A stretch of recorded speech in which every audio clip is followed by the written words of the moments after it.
Hello guys, welcome back to my vlog again है. So आज चाहिँ मेरो छुट्टी थियो हैन, एन्ड आज चाहिँ घरबाट गरिदिएको है.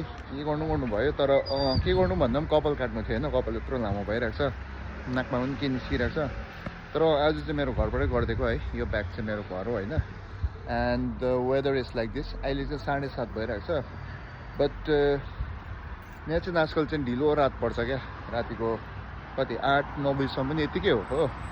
सो त्यसै भ्लग गर्नु मन थियो होइन. अनि अहिले चाहिँ यस्तो भेस्टमै गइरहेको थियो, किनभने मेरो चाहिँ उयो हो नि त, कपाल काट्नु पर्ने. आज चाहिँ हेरौँ यहाँनिर युकेको कपाल चाहिँ कस्तो कडाइ हुँदैछ भनेर है. And thank you for all the support है, जतिजना पनि थियो मेरो भ्लगहरू हेरिदिने है. तपाईँहरूलाई धेरै धेरै धन्यवाद. अब चाहिँ यहाँ भएर निस्किएँ है. कपाल काट्ने चाहिँ ऊ पर छ. यो चाहिँ टर्किस बाबर सप हो होइन. आमा भिन्टेज गाडी रहेछ नि गाइस. दाजु नि यो हो नि गाडी त, सरिस गाडी रहेछ नि.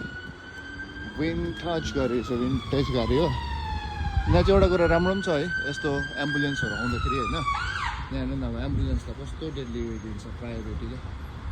कुनै गाडी पनि बढ्दैन हो. एम्बुलेन्स त न रातो सिग्नल न के सिग्नल. यहाँ चाहिँ डिसिप्लिन्डमा चलिदिन्छ क्या गाडीहरू पनि. टाटा टुटुट एउटा पनि छैन होइन. अनि त्यही हो. यहाँ फेरि एक्स्ट्रा साइकल बाइक हेर्नु न, फेरि साइकल बाइक हो, साइकल बाइक. अब यहाँ चाहिँ रातो बत्ती ग्रिसनल टर्किस बाबर्समा है. Open close. गाइस रेडी भयो नि, रेडी भयो नि गाइस, रेडी भयो. रडी कपाल काट्नु आएको चाहिँ बन्द भएछ हो. अब अरू जग्गा चाहिँ उपर त छ, त्यहाँ पनि बन्द भएछ.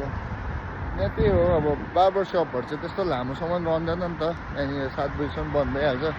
मैले चाहिँ सोचेँ अब आजकल है ढिलो रात पर्छ नि त, त्यही कारण तिनीहरू पनि अब छ होला भनेर सोचेँ. दोकान त खुल्ला रहेछ, तर मान्छे चाहिँ अब घर जान्छ अरे.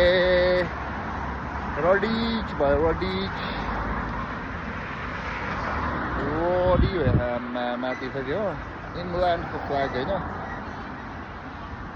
फेरि यता बसेर फेरि क्रस गरेर चाहिँ अब घर जानुपर्छ गाइस, घर जानुपर्छ. गाडी मजाको एकजनाले मजाले चल्ने हो. भित्र काटको रहेछ. ओके ल गाइस, बाई.